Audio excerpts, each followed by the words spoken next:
awesome opportunities in the university.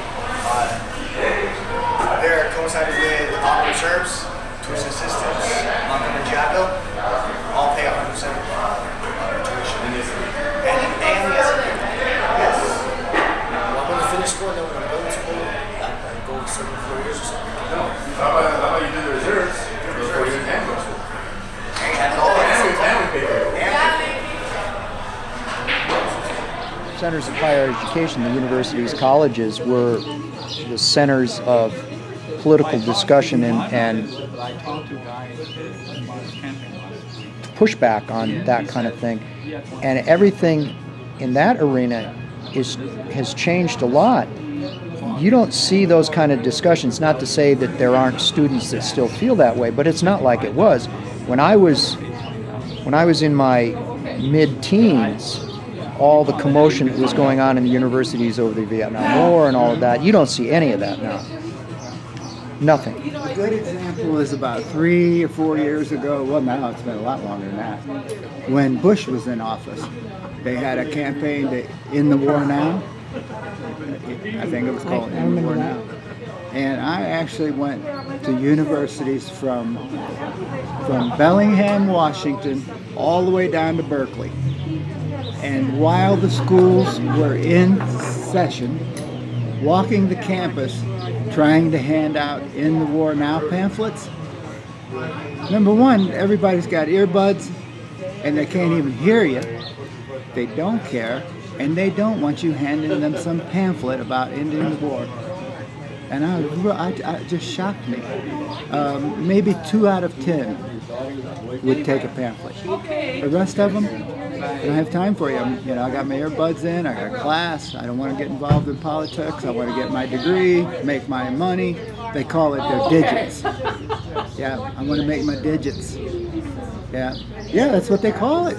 Yeah, when you talk to someone, I'm looking for something with 6 digits, 100,000 a year. Yeah, my degree, I'll be able to pull something in that I'll have 6 digits and working towards 7 and 2 or 3.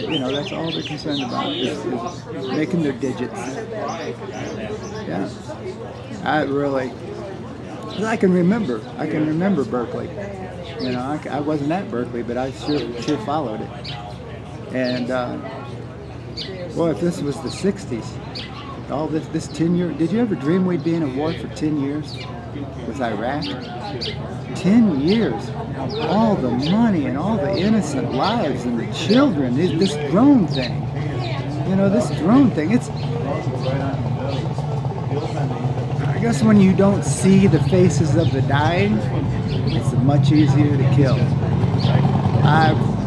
When I first got out of my brain injury thing, they put me in a rehab. It was for people who couldn't really totally care for themselves. So I was about 2 years out, and it was a old 3-story building, and people like me, we were on the first floor. The second and third floor was for paroled convicts. It was a halfway house for convicts. So I talked to murderers.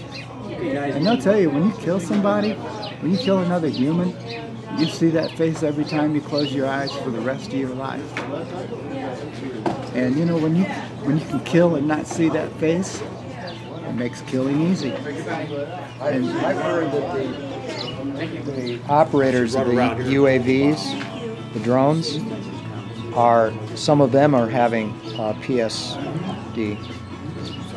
Sorry. Because they subconsciously, your brain knows what you're doing, whether you admit it to yourself or not. I have to be disenchanted of Good morning.